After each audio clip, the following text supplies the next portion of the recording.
ಅಮೃತ ಅವರೆಲ್ಲ ಬಂದರು. ರೂಮ್ನ ಒಳಗೆ ಬಂದು ಪಿಸುಕುಟ್ಟಿದರು ವಿಜಯಮ್ಮ.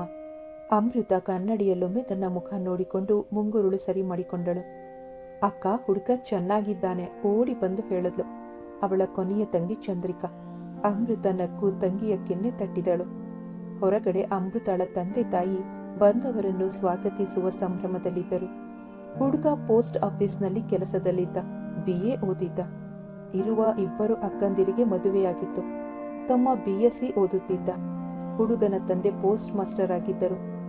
ಸರ್ವಿಸ್ನಲ್ಲಿರುವಾಗಲೇ ಹೃದಯಾಘಾತದಿಂದ ಕಣ್ಮುಚ್ಚಿದ್ದರು. ಅದೇ ಕೆಲಸ ಮಗನಿಗೆ ದೊರಕಿತ್ತು. ಅಮೃತ BSc B.Ed ಮಾಡಿ ಮೈಸೂರಿನ ಹತ್ತಿರವಿದ್ದ ಹಳ್ಳಿಯೊಂದರ ಸರ್ಕಾರಿ ಪ್ರೌಢಶಾಲೆಯಲ್ಲಿ ಉಪಾಧ್ಯಾಯಿನಿಯಾಗಿದ್ದಳು. ಅವಳೇ ಹಿರಿಯ ಮಗಳು. ಅವಳಿಗೆ ಇಬ್ಬರು ತಮ್ಮಂದಿರು, ಇಬ್ಬರು ತಂಗಿಯರು ಇದ್ದರು. ಅಮೃತ ಚೆಲುವೆ. ಕಾಲೇಜಿನ ದಿನಗಳಲ್ಲಿ ಶ್ರೀಮಂತ ವ್ಯಕ್ತಿಯೊಬ್ಬನ ಕೈ ಹಿಡಿಯುವ ಕನಸು ಕಂಡಿದ್ದಳು. ಆದರೆ ದಿನ ಕಳೆದಂತೆ ಆ ಕನಸುಗಳು ಕರಗಿ ಹೋಗಿದ್ದವು. ಅವಳ ತಂದೆ ಮಧ್ಯಮ ವರ್ಗದವರು. ಆತ ಪ್ರೈವೇಟ್ ಫರ್ಮ್ನಲ್ಲಿ ಗುಮಾಸ್ತರಾಗಿದ್ದರು. ಬರುತ್ತಿದ್ದ ಆದಾಯ ಕಡಿಮೆ. 7 ಜನರ ಸಂಸಾರ ನಿರ್ವಹಣೆ ಕಷ್ಟವಾಗಿತ್ತು. ಅಮೃತ ಕೆಲಸಕ್ಕೆ ಸೇರಿದ ಮೇಲೆ ಬರುತ್ತಿದ್ದ ಸಂಬಳದಲ್ಲಿ 500 ರೂಪಾಯಿ ಮನೆಗೆ ಕೊಟ್ಟು ಉಳಿದ ಹಣದಲ್ಲಿ ಸೀರೆ, ಒಡವೆ ಸಂಗ್ರಹಿಸಿದ್ದಳು. 2 ವರ್ಷಗಳಲ್ಲಿ 1 ಜೊತೆ ಬಳೆ, 1 ಜೊತೆ ಓಲೆ, ಉಂಗುರ, 2 ಎಳೆಯ ಸರ ಮಾಡಿಸಿಟ್ಟುಕೊಂಡಿದ್ದಳು. ವರ್ಷದಿಂದ ಅವಳ ಮದುವೆಯ ಪ್ರಯತ್ನ ನಡೆದಿತ್ತು. ಆದರೆ ಬಂದವರ್ಯಾರೂ ಅವಳ ಮನಸ್ಸಿಗೆ ಹಿಡಿಸಿರಲಿಲ್ಲ. ಚಂದ್ರಶೇಖರನ ಪ್ರಸ್ತಾಪ ಬಂದಾಗಲೂ ಅವಳಲ್ಲಿ ಉತ್ಸಾಹವಿರಲಿಲ್ಲ. ಹುಡುಗ ನಿನ್ನ ಫೋಟೋ ನೋಡಿ ಒಪ್ಪಿದ್ದಾನೆ, ಜಾತಕ ಕೂಡಿದೆ, ಪೋಸ್ಟ್ ಆಫೀಸ್ನಲ್ಲಿ ಕೆಲಸದಲ್ಲಿದ್ದಾನೆ. ಅವನ ತಮ್ಮ ಮೈಸೂರಿನಲ್ಲಿ ಚಿಕ್ಕಪ್ಪನ ಮನೆಯಲ್ಲಿದ್ದುಕೊಂಡು ಓದುತ್ತಾ ಇದ್ದಾನೆ. ಹುಡುಗ ಚೆನ್ನಾಗಿದ್ದಾನೆ, ಹೆಚ್ಚಿನ ಜವಾಬ್ದಾರಿ ಏನೂ ಇಲ್ಲ, ಸುಮ್ಮನೆ ಒಪ್ಕೋ ಎಂದಿದ್ದರು ತಾಯಿ. ಅಮೃತಾಗೆ ಬೇಡ ಎನ್ನಲು ಕಾರಣವಿರಲಿಲ್ಲ. ಡಾಕ್ಟರ್, ಇಂಜಿನಿಯರ್ ವರಗಳಿಗೆ ಸುರಿಯುವ ಶಕ್ತಿ ತಂದೆಗಿರಲಿಲ್ಲ. ಆದ್ದರಿಂದ ಅವಳು ಶೇಖರನ ಮುಂದೆ ಕುಳಿತುಕೊಳ್ಳಲು ಒಪ್ಪಿದ್ದಳು. ಶೇಖರನ ದೊಡ್ಡಕ್ಕ ಶಾರದಮ್ಮನಿಗೆ ಹುಡುಗಿ ತುಂಬಾ ಒಪ್ಪಿಗೆಯಾದಳು. ವಧು ಪರೀಕ್ಷೆಗೆಂದು ಆಡಂಬರದ ಅಲಂಕಾರ ಮಾಡಿಕೊಂಡಿರಲಿಲ್ಲ. ಸರಳವಾದ ಒಂದು ಸಿಂಥೆಟಿಕ್ ಸೀರೆಯುಟ್ಟು ಒಪ್ಪುವ ಬ್ಲೌಸ್ ಹಾಕಿದ್ದಳು. ಅವಳ ಸೋಂಪು ಕೂದಲು ನಿಡುಜಡೆಯಾಗಿ ಬೆನ್ನ ಮೇಲೆ ಮಲಗಿತ್ತು. ನಿನ್ನ ಹೆಸರೇನಮ್ಮ? ಅಮೃತ. ಏನೋದಿದೀಯಮ್ಮ? BSc B.Ed ಮಾಡಿ ಹೈಸ್ಕೂಲ್ನಲ್ಲಿ ಉಪಾಧ್ಯಾಯಿನಿಯಾಗಿದ್ದೇನೆ. ಚಂದ್ರಶೇಖರ್ ಅಕ್ಕನ ಪ್ರಶ್ನೆಗಳನ್ನು ಕೇಳಿ ಮುಖ ಕಿವುಚಿದ. ಹುಡುಗಿಯ ಬಗ್ಗೆ ಈ ವಿವರಗಳನ್ನೆಲ್ಲ ಅವನು ಈಗಾಗಲೇ ಅಕ್ಕನಿಗೆ ಹೇಳಿದ್ದ. ಅವಳು ಪುನಃ ಅವುಗಳ ಬಗ್ಗೆಯೇ ಪ್ರಶ್ನಿಸುವುದು ಅವನಿಗೆ ಇಷ್ಟವಾಗಲಿಲ್ಲ. ಏನೋ ಶೇಖರ, ಏನಂತೀಯ? ಭಾವ ನೇರವಾಗಿ ಪ್ರಶ್ನಿಸಿದಾಗ ಅವನಿಗೆ ಉತ್ತರ ಕೊಡಲು ಕಸಿವಿಸಿಯಾಯಿತು. ನನ್ನ ಅಭಿಪ್ರಾಯ ಹೇಳುವುದಕ್ಕಿಂತ ಮೊದಲು ನಾನು ಅವರ ಅಭಿಪ್ರಾಯ ತಿಳಿದುಕೊಳ್ಳಬೇಕು. ನಮ್ಮ ಹುಡುಗಿ ಒಪ್ಪಿದ್ದಾಳೆ. ಮಗಳ ಬದಲು ತಾಯಿಯೇ ಉತ್ತರಿಸಿದರು. ನಾನು ಅವರ ಜೊತೆ ಮಾತಾಡಬೇಕು. ವಿಜಯಮ್ಮ ಗಂಡನ ಮುಖ ನೋಡಿದ್ರು.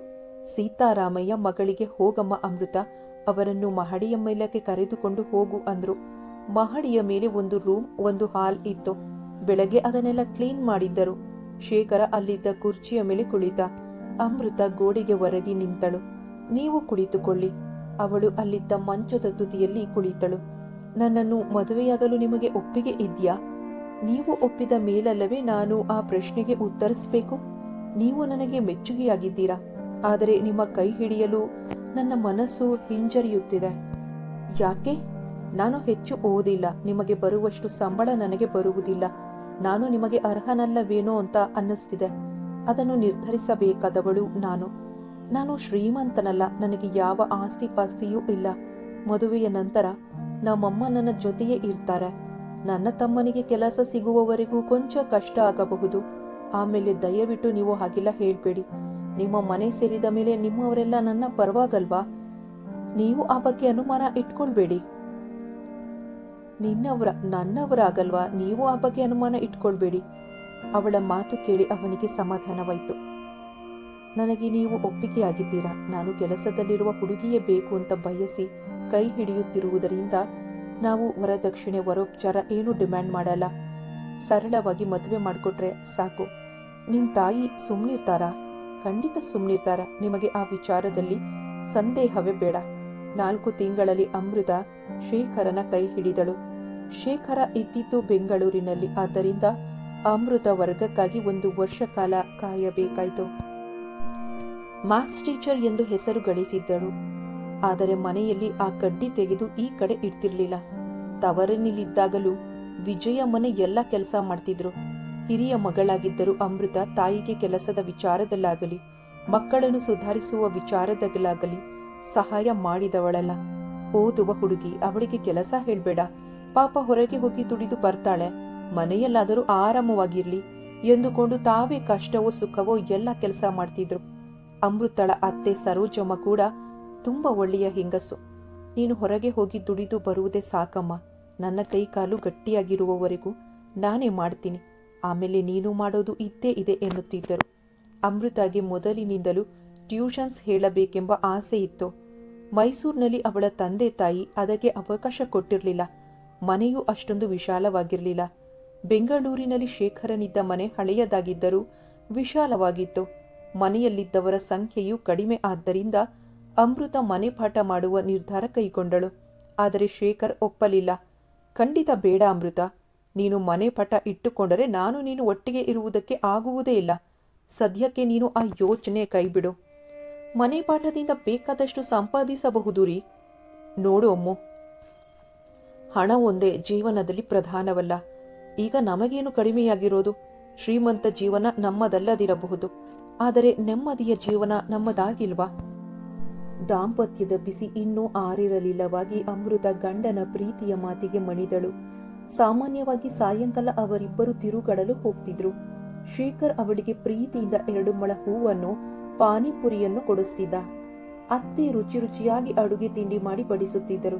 ಕೆಲಸದವಳು ಉಳಿದ ಕೆಲಸ ಮಾಡ್ತಿದ್ಲು. ಒಟ್ಟಿನಲ್ಲಿ ಅಮೃತ ನೆಮ್ಮದಿಯಿಂದ ಇದ್ಲು. ಒಂದು ಭಾನುವಾರ ಬೆಳಗ್ಗೆ ಅಮೃತಾಳ ಚಿಕ್ಕಮ್ಮ ಚಿಕ್ಕಪ್ಪ ಅವರ ಮನೆಗೆ ಬಂದ್ರು.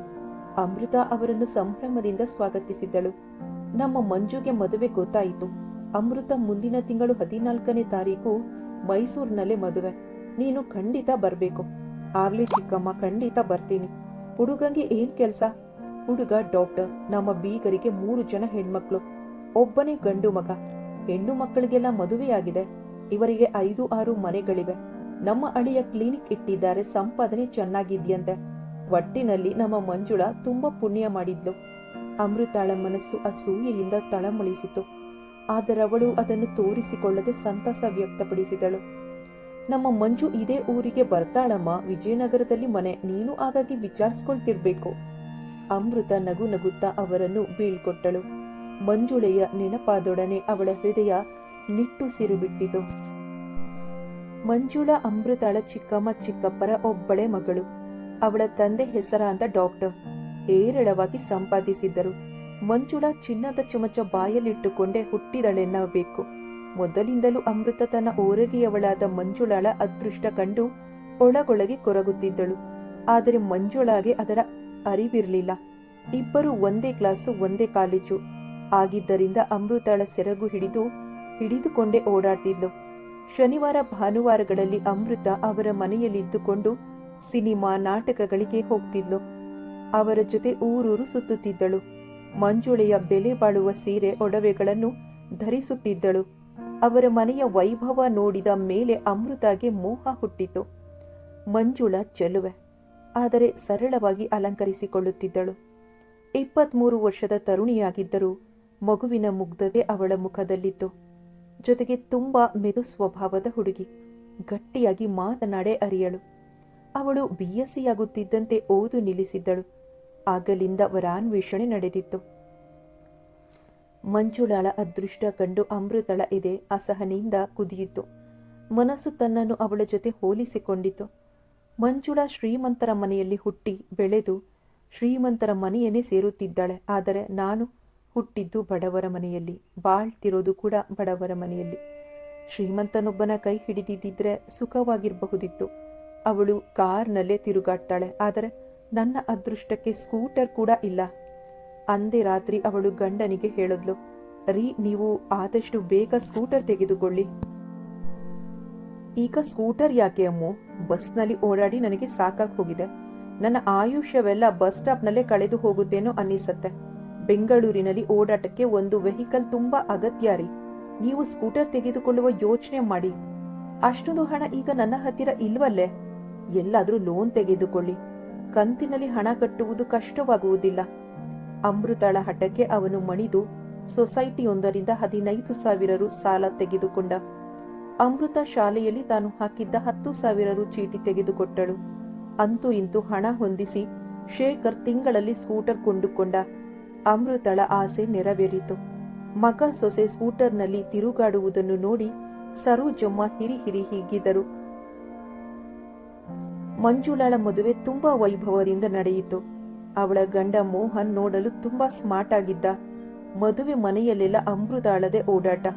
ಪಾದರಸದಂತೆ ಓಡಾಡಿ ಗಂಡಿನ ಮನೆಯವರೆಲ್ಲರ ಮೆಚ್ಚುಗೆ ಗಳಿಸಿದಳು. ಅವಳ ಚಿಕ್ಕಮ್ಮ ಒಂದು ಪ್ರಿಂಟೆಡ್ ಸಿಲ್ಕ್ ಸೀರೆ ಉಡುಗೊರೆ ನೀಡಿ ಕಳುಹಿಸಿದರು. ಮದುವೆ ಮುಗಿಸಿಕೊಂಡು ಅಮೃತ ಬೆಂಗಳೂರಿಗೆ ಬಂದು 15 ದಿನಗಳಾಗಿದ್ದವು. ಒಂದು ದಿನ ಅವಳು ಶಾಲೆಯಲ್ಲಿದ್ದಾಗ ಅವಳಿಗೆ ಮಂಜುಳಾಳಿಂದ ಫೋನ್ ಬಂತು. ಈ ಭಾನುವಾರ ನೀನು ನಿನ್ನ ಗಂಡ ನಮ್ಮನೆಗೆ ಬರಬೇಕು. ಏನ್ ವಿಶೇಷ? ಭಾನುವಾರ ನಮ್ಮನೆಯಲ್ಲಿ ಸತ್ಯನಾರಾಯಣ ಪೂಜೆ ಇಟ್ಕೊಂಡಿದ್ದೇವೆ. ನಾನೇ ಬಂದು ಕರೆಯಲು ನನಗೆ ಮನೆ ಗೊತ್ತಿಲ್ಲ. ಖಂಡಿತ ಬಾ. ಬರ್ತೀನಿ. ಹನಿಮೂನ್ಗೆ ಹೋಗ್ಲಿಲ್ವಾ? ನಮ್ಮ ಅತ್ತಿಗೆಯವರು ಮುಂದಿನ ವಾರ ಊರಿಗೆ ಹೋಗ್ತಾರೆ. ಅವರು ಹೋದ್ಮೇಲೆ ನಾವು ಸಿಂಗಾಪುರ್ಗೆ ಹೋಗಿ ಬರ್ತೇವೆ. ಸಿಂಗಾಪುರ್ಗ? ಭಾನುವಾರ ಬರೋದು ಮರೆಯಬೇಡ. ಅಮೃತ ಹೂಗುಟ್ಟಿದಳು. ಶೇಖರ್ಗೆ ವಿಷಯ ತಿಳಿಸಿದಾಗ ಅವನು ಗುಣಗಡಿದ. ಅವರೆಲ್ಲ ದೊಡ್ಡ ಮನುಷ್ಯರು ಕಣೆ, ನಾನಲ್ಲಿಗೆ ಬರಲ್ಲ. ಹಾಗೇನೂ ಇಲ್ಲ ರೀ.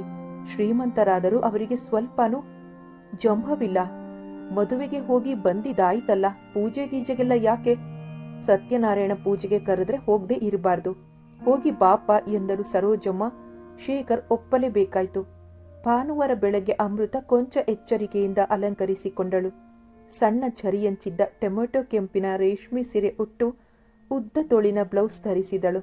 ಕೃತಕ ಕೆಂಪಿನ ಸೆಟ್ ಧರಿಸಿ ತನ್ನ ಕೂದಲನ್ನು ಆಧುನಿಕ ರೀತಿಯಲ್ಲಿ ತುರುಬು ಕಟ್ಟಿದಳು. ಹೊರಡುವ ಮೊದಲು ಅವಳು ಗಂಡನಿಗೆ ಎಚ್ಚರಿಕೆ ನೀಡಿದ್ಲು. ಅಲ್ಲಿ ಅವರು ಮಾಡುವ ಉಪಚಾರ ಕಂಡು ಬೆರಗಾಗಿ ತೆಪ್ಪಗೆ ಕುಳಿತುಕೊಂಡು ಬಿಡಬೇಡಿ. ವಾಪಸ್ಸು ಬರುವಾಗ ಅವರಿಬ್ಬರನ್ನು ನಮ್ಮನೆಗೊಂದು ದಿನ ಊಟಕ್ಕೆ ಕರೆಯಿರಿ. ಶೇಖರ್ ಸುಮ್ಮನೆ ಹೂಗುಟ್ಟಿದ. ಅವನಿಗೆ ಶ್ರೀಮಂತರೆಂದರೆ ಅಲರ್ಜಿ. ಮಂಜುಳ ಸರಳ ವ್ಯಕ್ತಿಯಂತೆ ಕಂಡರೂ ಮೋಹನ ಅಂತಹವನಲ್ಲವೆಂದು ಅವನ ಮನಸ್ಸಿಗೆ ಹೊಳೆದಿತ್ತು. ಅವರು ಮಂಜುಳಾ ಮನೆ ತಲುಪಿದಾಗ 9 ಗಂಟೆಯಾಗಿತ್ತು. ಆ ಮನೆಯ ಅಂದ ಚಂದ ನೋಡಿ ಮಂಜುಳ ಬೆರಗಾದಳು. ವಿಶಾಲವಾದ ಕಾಂಪೌಂಡ್ನಲ್ಲಿದ್ದ ಆ ಮನೆ ತಿಳಿ ಹಸಿರು ಬಣ್ಣದಿಂದ ನವವಧುವಿನಂತೆ ಶೋಭಿಸುತ್ತಿತ್ತು. ಸುಂದರವಾದ ತೋಟ ಮನಸೆಳೆಯುವಂತಿತ್ತು. ಚಿಕ್ಕದಾದ ವರಾಂಡ, ವಿಶಾಲವಾದ ಹಾಲ್ನ ಇಕ್ಕೆಲೆಗಳಲ್ಲಿ 4 ರೂಮುಗಳು. ಹಾಲ್ ದಾಟಿದೊಡನೆ ದೊಡ್ಡ ಹಜಾರ. ಅಲ್ಲಿ ಅಡುಗೆ ಮನೆ, ದೇವರ ಮನೆ, ಊಟದ ಮನೆ, ಒಂದು ಪಕ್ಕದಲ್ಲಿ ಮಹಡಿಗೆ ಹೋಗಲು ಮೆಟ್ಟಿಲುಗಳು. ಹಜಾರ ದಾಟಿದೊಡನೆ ದೊಡ್ಡ ಅಂಗಳ, 4 ಬಚ್ಚಲು ಮನೆ, ಶೌಚಾಲಯಗಳು ಇದ್ದವು. ಮಹಡಿಯ ಮೇಲೆ ಕೂಡ ದೊಡ್ಡ ಹಾಲ್, 4 ರೂಮ್ಗಳಿದ್ದವು. ಪ್ರತಿ ರೂಮ್ನಲ್ಲಿಯೂ ಮಂಚ, ಫ್ಯಾನ್, ಗೋಡೆ ಬೀರುಗಳು. ಕೆಳಗೊಂದು ಫೋನ್, ಮೇಲೊಂದು ಫೋನ್ ಇದ್ದವು. ಮನೆಯ ಪಕ್ಕದಲ್ಲಿ ಗ್ಯಾರೇಜ್ ಇತ್ತು. ದೇವರ ಪೂಜೆಗೆ ಕುಳಿತಿದ್ದ ಮಂಜುಳಾ ಅಡಿಯಿಂದ ಮುಡಿಯವರೆಗೆ ಒಡವೆ ಧರಿಸಿ ಭಾರೀ ಕಾಂಜೀವರಂ ಸೀರೆ ಉಟ್ಟಿದ್ದಳು. ಮೋಹನ ಜರಿಯಂಚಿನ ಮೈಸೂರು ಸಿಲ್ಕ್ ಪಂಚೆ ವಲ್ಲಿ ಧರಿಸಿ ಚೆನ್ನಾಗಿ ಕಾಣಿಸ್ತಿದ್ದ. ಅವನ ಹಣೆಯಲ್ಲಿದ್ದ ಕುಂಕುಮ ಅವನ ಅಂದಕ್ಕೆ ಮೆರುಗು ನೀಡಿತ್ತು. ಮೋಹನನ ಅಕ್ಕಂದಿರು ಕೂಡ ಮೈ ತುಂಬ ಒಡವೆ ಧರಿಸಿ ಒಳ್ಳೆಯ ರೇಷ್ಮೆ ಮೈಸೂರು ಸಿಲ್ಕ್ ಸೀರೆಗಳನ್ನುಟ್ಟು ಓಡಾಡ್ತಿದ್ರು. ತುಂಬ ಓಡಾಡಬೇಕೆಂದುಕೊಂಡು ಬಂದಿದ್ದ ಅಮೃತ ಆಯಾಸವಾದವಳಂತೆ ಒಂದು ಕಡೆ ಮೌನವಾಗಿ ಕುಳಿತಳು. ಅವಳಲ್ಲಿ ಪೂಜೆ ನೋಡುವ ಉತ್ಸಾಹ ಉಳಿಯಲಿಲ್ಲ. ಮನ ತನ್ನನ್ನು ಮಂಜುಳಾಳ ಜೊತೆ ಹೋಲಿಸಿಕೊಂಡು ಕೊರಗಿತು. ಮನೆಗೆ ಹೊರಡುವಾಗ ಬಾಯಿ ಮಾತಿಗೂ ಅವಳು ಅವರನ್ನು ತಮ್ಮ ಮನೆಗೆ ಕರೆಯಲಿಲ್ಲ. ಕೈ ತೊಳೆಯುವಾಗ ಗಂಡನಿಗೆ ಕಟ್ಟಪ್ಪಣೆ ಮಾಡಿದಳು. ನೀವು ಮಂಜುಳಾ ಅವಳ ಗಂಡನ ನಮ್ಮ ಮನೆಗೆ ಕರೆಯಬೇಡಿ. ಕೈ ತೋರಿಸಿ ಅವಲಕ್ಷಣ ಅನ್ನಿಸಿಕೊಳ್ಳುವುದಕ್ಕೆ ನನಗಿಷ್ಟ ಇಲ್ಲ. ಮನೆ ತಲುಪುತ್ತಿದ್ದಂತೆ ಶೇಖರ್ ಕೇಳಿದ, ಯಾಕೆ ನೀನು ಅವರಿಬ್ಬರನ್ನು ನಮ್ಮ ಮನೆಗೆ ಕರೆಯಲಿಲ್ಲ? ಈ ಮನೆಯಲ್ಲಿ ಏನಿದೆ ಅಂತ ಅವರನ್ನ ಕರಿಬೇಕು? ಕೂತ್ಕೊಳ್ಳಿ ಅಂತ ಹೇಳುವುದಕ್ಕೆ ಸರಿಯಾದ 2 ಕುರ್ಚಿಗಳಿಲ್ಲ. ಬಣ್ಣ ಸುಣ್ಣ ಕಾಣದ ಈ ಮನೆ ನೋಡುವುದಕ್ಕೆ ಅವರು ಯಾಕೆ ಬರಬೇಕು? ಅವರುಗಳಿಗೆ ನೆಲದ ಮೇಲೆ ಕುಳಿತು ಊಟ ಮಾಡಿ ಅಭ್ಯಾಸ ಇಲ್ಲ. ನಮ್ಮ ಮನೆಯಲ್ಲಿ ಡೈನಿಂಗ್ ಹಾಲೂ ಇಲ್ಲ, ಡೈನಿಂಗ್ ಸೆಟ್ಟೂ ಇಲ್ಲ. ಯಾರನ್ನಾದರೂ ಮನೆಗೆ ಕರೆಯುವುದಕ್ಕೆ ಬೇಜಾರಾಗತ್ತೆ. ಅವರಿಗೆ ಹೋಲಿಸಿಕೊಂಡು ನೀನು ಬೇಜಾರು ಮಾಡ್ಕೊಂಡ್ರೆ ನಾನೇನ್ ಮಾಡ್ಲಿ ಅಮ್ಮು? ಅದು ಅವರವರ ಯೋಗ. ಇಬ್ಬರು ಶ್ರೀಮಂತರು ಮನೆಯನ್ನ ಬೇಕಾದ ಹಾಗೆ ಅಲಂಕರಿಸಿದ್ದಾರೆ. ಬೇಕಾದ ಸಾಮಾನು ಇಟ್ಕೊಂಡಿದ್ದಾರೆ.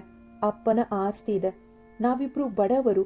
ಶ್ರೀಮಂತಿಕೆನ ಬಾ ಅಂತ ಕರೆದ್ರೆ ಎಲ್ಲಿಂದ ಬರುತ್ತೆ ನೀನೇ ಹೇಳು ಎಂದು ತಾಳ್ಮೆಯಿಂದಲೇ ಕೇಳಿದ ಶೇಖರ್. ನೋಡಿ, ನಿಮ್ಮ ಡಿಪಾರ್ಟ್ಮೆಂಟ್ನಲ್ಲಿ ಪ್ರಮೋಷನ್ ತುಂಬ ನಿಧಾನ. ನೀವು ಬೇರೆ ರೀತಿ ಹಣ ಸಂಪಾದಿಸುವುದಕ್ಕೂ ಸಾಧ್ಯ ಇಲ್ಲ. ನಾನು ಟ್ಯೂಷನ್ಸ್ ಹೇಳಿ ಸಂಪಾದಿಸ್ತೀನಿ ಅಂತ ಹೇಳಿದ್ರು ನೀವು ಒಪ್ತಿಲ್ವಲ್ಲ. ನಿನ್ನಿಷ್ಟ ಬಂದ ಹಾಗೆ ಮಾಡು. ಊಟ ಜಾಸ್ತಿ ಆಯಿತು, ನನಗೆ ನಿದ್ರೆ ಬರ್ತಾ ಇದೆ ಎಂದು ಮಲಗಿದ ಶೇಖರ್. ಸಿಂಗಾಪುರ್ ಪ್ರವಾಸ ಮುಗಿಸಿಕೊಂಡು ಬಂದ ಮಂಜುಳೆಯ ಮನಸ್ಸು ಮಾತ್ರ ಉಲ್ಲಾಸದಿಂದಿರಲಿಲ್ಲ. ಪ್ರವಾಸ ಚೆನ್ನಾಗಿ ನಡೆದಿತ್ತು. ಆದರೆ ಗಂಡನ ಸಾಮೀಪ್ಯದಿಂದ ಅವನ ಸ್ವಭಾವದ ಪರಿಚಯವಾಗಿತ್ತು. ನಾನು ಮೋಹನನಿಗೆ ತಕ್ಕವಳಲ್ಲ ಎಂಬ ಅಳುಕು ಮನದಲ್ಲಿ ಮೂಡಿತ್ತು. ಮೋಹನ್ ಚೆಲುವ, ರಸಿಕ, ಜೊತೆಗೆ ಅಲಂಕಾರ ಪ್ರಿಯ. ಹೆಂಡತಿ ಅತ್ಯಾಧುನಿಕ ರೀತಿಯಲ್ಲಿ ಅಲಂಕರಿಸಿಕೊಳ್ಳಬೇಕೆಂಬ ಹಂಬಲ ಅವನಿಗಿತ್ತು.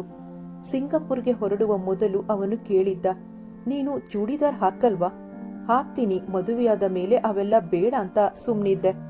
ಅಂದೇ ಸಾಯಂಕಾಲ ಅವನು ಅವಳಿಗೆ 6 ಸೆಟ್ ಚೂಡಿದಾರ, 2 ಸೆಟ್ ನೈಟಿ, ಒಂದು ದೊಡ್ಡ ಬಾಕ್ಸ್ನಲ್ಲಿ ನಾನಾ ರೀತಿಯ ಪ್ರಸಾದನ ತಂದಿದ್ದ. ನೋಡಿ, ನಿಮ್ಗೋಸ್ಕರ ಚೂಡಿದಾರ್, ನೈಟಿ ಹಾಕ್ತೇನೆ. ಆದರೆ ನನಗೆ ಈ ಮೇಕಪ್ ಸಾಮಾನುಗಳು ಬೇಡ. ನನಗೆ ಅವುಗಳನ್ನು ಉಪಯೋಗಿಸಿ ಅಭ್ಯಾಸವಿಲ್ಲ. ನಾನು ಅಭ್ಯಾಸ ಮಾಡಿಸ್ತೇನೆ ಎಂದಿದ್ದ ಅವನು. ಅವಳು ಅವನಿಗಾಗಿ ಕೊಂಚ ಕಲಿತಿದ್ದಳು. ಪ್ರವಾಸದಲ್ಲಿದ್ದಾಗ ಅವನು ಅವಳ ಕೂದಲನ್ನು ಬಾಬ್ ಮಾಡಿಸಬೇಕೆಂದು ಯೋಚಿಸಿದ್ದ. ಆಗ ಅವಳು ಪ್ರತಿಭಟಿಸಿದ್ದಳು. ಸಿಂಗಾಪುರ್ ಪ್ರವಾಸ ಹೊಸ ಅನುಭವ ನೀಡಿದ್ದರೂ ಮೋಹನ್ ಕೆಲವು ಬಾರಿ ಮುಖಕ್ಕೆ ಹೊಡೆದಂತೆ ಮಾತಾಡಿದ್ದನ್ನು ಅವಳು ಮರೆತಿರಲಿಲ್ಲ. ನಿನಗೆ ಯಾರು BSc ಡಿಗ್ರಿ ಕೊಟ್ಟವರು? ಇಂಗ್ಲಿಷ್ನಲ್ಲಿ ಸರಿಯಾಗಿ ಮಾತಾಡಕ್ಕೆ ಬರಲ್ವಲ್ಲ ನಿನ್ಗೆ? ನಿನಗೆ ಏನೇ ಅಲಂಕಾರ ಮಾಡಿದ್ರೂ ಪ್ರಯೋಜನವಿಲ್ಲ. ನಿನಗೆ ಮಾಡ್ ಡ್ರೆಸ್ಗಳು ಸೂಟ್ ಆಗುವುದೇ ಇಲ್ಲ. ದಾರಿಯಲ್ಲಿ ಎದುರಾಗುವ ಹುಡುಗಿಯರನ್ನು ನೋಡಿ, ಆ ಹುಡುಗಿನ ನೋಡು ಎಷ್ಟು ಮುದ್ದಾಗಿದ್ದಾಳೆ, ನೀನು ಇದ್ದೀಯ ಗೌರಮ್ಮನ ಹಾಗೆ, ನಿನ್ ಜೊತೆ ಹೊರಗೆ ಬರಕ್ಕೆ ಬೇಜಾರಾಗುತ್ತೆ ಎನ್ನುತ್ತಿದ್ದ. ಆ ಹುಡುಗಿ ಎಷ್ಟು ಬೋಲ್ಡ್ ಆಗಿದ್ದಾಳೆ ನೋಡು, ಅವಳ ಕಣ್ಣು ಚೆನ್ನ, ಇವಳ ನಗು ಚೆನ್ನ, ಮತ್ತೊಬ್ಬಳ ಫಿಗರ್ ಚೆನ್ನ, ಇನ್ನೊಬ್ಬಳ ಬಾಬ್ ಚೆನ್ನ ಎಂದು ಹುಡುಗಿಯರ ಹೊಗಳಿಕೆ ಕೇಳಿ ಮಂಜುಳಾಗೆ ಬಹಳ ಕಸಿವಿಸಿಯಾಗಿತ್ತು. ಈ ತರಹ ಸಂದರ್ಭಗಳಲ್ಲೇ ಒಮ್ಮೆ ಅವನು ಹೇಳಿದ್ದ, ನಿನ್ನ ಕಸಿನ್ ಅಮೃತ ಅಪ್ಸರೆ ಇದ್ದ ಹಾಗಿದ್ದಾಳೆ, ಶೇಖರ್ ಅವಳಿಗೆ ಸರಿಯಾದ ಗಂಡನಲ್ಲ. ಆದರೆ ಮಂಜುಳಾಗೆ ಶೇಖರನಂತಹ ಸಾಧು ಮನುಷ್ಯನಿಗೆ ಅಮೃತ ಸರಿಯಾದ ಹೆಂಡತಿಯಲ್ಲ ಎನ್ನಿಸಿತು. ಸಿಂಗಾಪುರ್ ಪ್ರವಾಸ ಮುಗಿಸಿಕೊಂಡು ಬಂದ ಮೇಲೆ ಅವಳು ತವರು ಮನೆಗೆ ಹೋಗಿ ವಾರವಿದ್ದು ವಾಪಸ್ಸಾಗಿದ್ದಳು. ಆದರೆ ಬೆಂಗಳೂರಿಗೆ ಬಂದ ಮೇಲೆ ಅವಳಿಗೆ ಹೊತ್ತೆ ಹೋಗದಂತಾಗಿತ್ತು. ಅತ್ತೆ ಮಾವ ತುಂಬಾ ಒಳ್ಳೆಯವರು, ಯಾವ ತಂಟೆಗೂ ಹೋಗ್ತಿರ್ಲಿಲ್ಲ. ಮನೆ ಕೆಲಸಕ್ಕೆ ಆಳು ಕಾಳುಗಳಿದ್ದರು. ಅಡುಗೆಯನ್ನು ಮಾತ್ರ ಮಂಜುಳಾ ತಾನೇ ಇಷ್ಟಪಟ್ಟು ಮಾಡ್ತಿದ್ಲು. ಅತ್ತೆ ಕೈಲಾದಷ್ಟು ಸಹಾಯ ಮಾಡ್ತಿದ್ರು. ಮೋಹನ್ 9 ಗಂಟೆಗೆ ತಿಂಡಿ ತಿಂದುಕೊಂಡು ಕ್ಲಿನಿಕ್ಗೆ ಹೋಗಿ ಮಧ್ಯಾಹ್ನ 2 ಗಂಟೆಗೆ ವಾಪಸ್ಸಾಗುತ್ತಿದ್ದ. ಊಟ ಮಾಡಿ ಮಲಗಿ ಪುನಃ 5 ಗಂಟೆಗೆ ಹೊರಡ್ತಿದ್ದ. 8:30ವರೆಗೂ ಕ್ಲಿನಿಕ್ನಲ್ಲಿದ್ದು ನಂತರ ಕ್ಲಬ್ಗೆ ಹೋಗಿ 10-11 ಗಂಟೆಗೆ ಮನೆಗೆ ಬರ್ತಿದ್ದ. ಪೇಷಂಟ್ಸ್ ಹೆಚ್ಚಾಗಿದ್ದ ದಿನಗಳಲ್ಲಿ ಕ್ಲಬ್ಗೆ ಹೋಗಲಾಗುತ್ತಿರಲಿಲ್ಲ. ಮದುವೆಯಾದ ಹೊಸದ್ರಲ್ಲಿ ಮಂಜುಳಾ ತನ್ನ ಅದೃಷ್ಟಕ್ಕೆ ಬಹಳ ಹಿಗ್ಗಿದ್ದಳು. ಆದರೆ ದಿನ ಕಳೆಯುತ್ತಿದ್ದಂತೆ ಅವಳಿಗೆ ತಾನೆಂತಹ ಹೀನ ಅದೃಷ್ಟವಂತಳೆಂದು ಅರಿವಾಗತೊಡಗಿತ್ತು. ಅವಳಿಗೆ ಎಲ್ಲ ಇತ್ತು, ಆದರೆ ಒಂದು ಅರ್ಥದಲ್ಲಿ ಏನೂ ಇರಲಿಲ್ಲ. ಅವಳು ಗಂಡನ ಸಾಮೀಪ್ಯ ಬಯಸಿದ್ದಷ್ಟು ಅವನು ದೂರವಾಗತೊಡಗಿದ್ದ. ಅವನಿಗೆ ಹೆಂಡತಿಯ ನೆನಪಾಗುತ್ತಿದ್ದುದು ರಾತ್ರಿ ಮಾತ್ರ. ಬದುಕೆಂದರೆ ಇದೇನೆ ಎಂದು ಒಮ್ಮೊಮ್ಮೆ ಅವಳು ತನ್ನನ್ನೇ ಪ್ರಶ್ನಿಸಿಕೊಳ್ಳುತ್ತಿದ್ದಳು. ಮದುವೆಯ ಮೊದಲು ಅವಳು ಸುಖ ದಾಂಪತ್ಯದ ಬಗ್ಗೆ ರಂಗುರಂಗಿನ ಕನಸು ಕಂಡಿದ್ದಳು. ಆದರೀಗ ಆ ಕನಸುಗಳು ನನಸಾಗುವ ಸಾಧ್ಯತೆಗಳೇ ಇಲ್ಲವೇನೋ ಅನ್ನಿಸುತ್ತಿತ್ತು. ಅವಳಿಗೆ ಪ್ರತಿದಿನ ಸಾಯಂಕಾಲ ಗಂಡನ ಜೊತೆ ಎಲ್ಲಿಗಾದರೂ ಹೋಗಿ ಬರಬೇಕೆನ್ನಿಸುತ್ತಿತ್ತು. ಆದರೆ ಮೋಹನ ಮನೆಯಲ್ಲೇ ಇರ್ತಿರ್ಲಿಲ್ಲ. ಭಾನುವಾರ ಅವನ ಕ್ಲಿನಿಕ್ಗೆ ರಜವಿತ್ತು. ಅವನು ಬೆಳಗ್ಗೆ 10 ಗಂಟೆಗೆ ಮನೆ ಬಿಟ್ಟರೆ ರಾತ್ರಿ ಯಾವಾಗಲೂ ವಾಪಸ್ಸಾಗುತ್ತಿದ್ದ. ಆದರೆ ಪಾರ್ಟಿ ಗೀರ್ಟಿಗಳಿಗೆ, ಮದುವೆ ಮನೆಗಳಿಗೆ ತನ್ನ ಪ್ರತಿಷ್ಠೆ ಮೆರೆಸಲು ತಪ್ಪದೆ ಕರೆದೊಯ್ಯುತ್ತಿದ್ದ. ತಿಂಗಳು ಉರುಳಿತು. ಒಂದು ಭಾನುವಾರ ಮಂಜುಳಾ ಗಂಡನಿಗೆ ಹೇಳಿದ್ಲು, ಬೆಳಗ್ಗೆ ನೀವು ಹೋಗುವಾಗ ನನ್ನನ್ನು ಅಮೃತಳ ಮನೆ ಹತ್ತಿರ ಡ್ರಾಪ್ ಮಾಡಿ, ನಾನು ಸಾಯಂಕಾಲದವರೆಗೂ ಇದ್ದು ಬರ್ತೇನೆ. ಅವರು ಅಮೃತಳ ಮನೆ ತಲುಪಿದಾಗ 10 ಗಂಟೆ ಆಗಿತ್ತು. ಅಮೃತ ತಲೆಗೆ ಹರಳೆಣ್ಣೆ ಮೆತ್ತಿಕೊಂಡು ಓಡಾಡ್ತಿದ್ಲು. ಶೇಖರ್ ಮನೆ ಕ್ಲೀನ್ ಮಾಡ್ತಿದ್ದ. ಕಾರ್ನಲ್ಲಿ ಬಂದವರನ್ನು ಒಳಗೆ ಕರೆಯಲು ಅಮೃತಾಗೆ ಸಂಕೋಚವಾಯಿತು. ಬನ್ನಿ ಒಳಗೆ. ಬಾಯುಪಚಾರಕ್ಕೆ ಶೇಖರ್ ಮೋಹನನನ್ನು ಕರೆದ. ನಾನು ಇನ್ನೊಂದು ದಿನ ಬರ್ತೀನಿ, ಮಂಜು ಇವತ್ತು ಸಾಯಂಕಾಲದವರೆಗೂ ಇಲ್ಲೇ ಇರ್ತಾಳೆ ಎಂದ ಮೋಹನ್ ಹೊರಟುಬಿಟ್ಟ. ಅರ್ಧ ಗಂಟೆಯಲ್ಲಿ ಶೇಖರ್ ಮನೆ ಕ್ಲೀನ್ ಮಾಡಿದ. ಮಂಜುಳ ಸುಮ್ಮನೆ ಕುಳಿತಿರಲಾರದೆ ಕೊಬ್ಬರಿ ತುರಿದಳು. ಶೇಖರ್ ಸ್ನಾನ ಮಾಡಿ ಬಂದು ಚಟ್ನಿ ಗ್ರೈಂಡ್ ಮಾಡಿದ. ಸರೋಜಮ್ಮ ಆಲೂಗೆಡ್ಡೆ ಈರುಳ್ಳಿ ಪಲ್ಯ ಮಾಡಿದ್ರು. ಕೆಲಸದವಳು ಮನೆ ಗುಡಿಸಿ ಒರೆಸಿದ್ಲು. ಬಾಮ ಬಿಸಿ ಬಿಸಿಯಾಗಿ ಮಸಾಲೆ ದೋಸೆ ಮಾಡಿಕೊಡ್ತೇನೆ, ಅಡುಗೆ ಮನೆಯಲ್ಲಿ ಕುಳಿತುಕೋ ಎಂದರು. ಮಂಜುಳ ಪುಟ್ಟ ಚಾಪೆ ಹಾಕಿಕೊಂಡು ಕುಳಿತಳು. ನಿಮ್ಮ ಮಗನಿಗೆ ಮೊದಲು ದೋಸೆ ಕೊಡಿ, ನಾನು ಅಮ್ಮು ಒಟ್ಟಿಗೆ ತೆಗೆದುಕೊಳ್ತೇವೆ. ಅವಳ ಎಣ್ಣೆ ಸ್ನಾನದ ವಿಷಯ ನಿಮ್ಗೆ ಗೊತ್ತಿಲ್ಲ. 2 ಗಂಟೆ ಸ್ನಾನ ಮಾಡ್ತಾಳೆ. ಅವನ ಸ್ನಾನ ಮುಗಿಯುವ ಹೊತ್ತಿಗೆ ನೀವು ಇನ್ನೊಂದು ರೌಂಡ್ ತಿನ್ನಬಹುದು ಎಂದ ಶೇಖರ್. ಮಂಜುಳ ಶೇಖರ್ಗೆ ತಿಂಡಿ ಕೊಟ್ಟು ಸರೋಜಮ್ಮನು ತಿಂಡಿ ತೆಗೆದುಕೊಂಡರು. ಅಮೃತ ಸ್ನಾನ ಮುಗಿಸ್ಕೊಂಡು ಬಂದ ಮೇಲೆ ಅವಳಿಗೂ ಬಿಸಿಯಾಗಿ ದೋಸೆ ಕೊಟ್ಟು ಮತ್ತೊಮ್ಮೆ ಕಾಫಿ ಬಿಸಿ ಮಾಡಿದ್ರು. ತಾಯಿ ಮಗ ಅಡುಗೆ ಏನು ಮಾಡಬೇಕೆಂದು ಚರ್ಚಿಸಿದಾಗ ಮಂಜುಳ ಅವರ ಮಾತಿನ ನಡುವೆ ಪ್ರವೇಶಿಸಿ ಹೇಳಿದಳು, ದಯವಿಟ್ಟು ನನಗಾಗಿ ಔತಣದ ಅಡುಗೆ ಮಾಡಬೇಡಿ, ಸಿಂಪಲ್ ಆಗಿ ಅನ್ನ ಸಾರು ಮಾಡಿ ಸಾಕು. ಶೇಖರ್ ಮಾರ್ನಿಂಗ್ ಶೋಗೆ ಹೊರಟ. ಮಂಜುಳ ಅಮೃತ ಮನ ಬಂದಷ್ಟು ಹರಟಿದರು. ಹತ್ತಿರವೇ ಇದ್ದ ಅಂಗಡಿಗೆ ಅಮೃತ ತರಕಾರಿ ತರಲು ಹೊರಟಾಗ ಮಂಜುಳೆಯು ಹೋಗಿ 4-5 ತರಹ ಹಣ್ಣುಗಳನ್ನು ತಂದಳು. ಮಂಜುಳ ತನ್ನ ಗಂಡನ ಬಗ್ಗೆಯಾಗಲಿ ಅತ್ತೆ ಮಾವಂದಿರ ಬಗ್ಗೆಯಾಗಲಿ ಏನೂ ಹೇಳಲಿಲ್ಲ. ಅತ್ತೆ ಮಾವ ಒಳ್ಳೆಯವರೇ, ಗಂಡನ ಬಗ್ಗೆ ಹೇಳುವುದೇನಿದೆ? ಹೇಳಿದ್ರೂ ಪ್ರಯೋಜನವೇನು? ಕೆಲವು ನೋವುಗಳನ್ನು ಹಂಚಿಕೊಳ್ಳಲು ಸಾಧ್ಯವಿಲ್ಲ. ನಮ್ಮ ನೋವನ್ನು ನಾವೇ ನುಂಗಬೇಕು.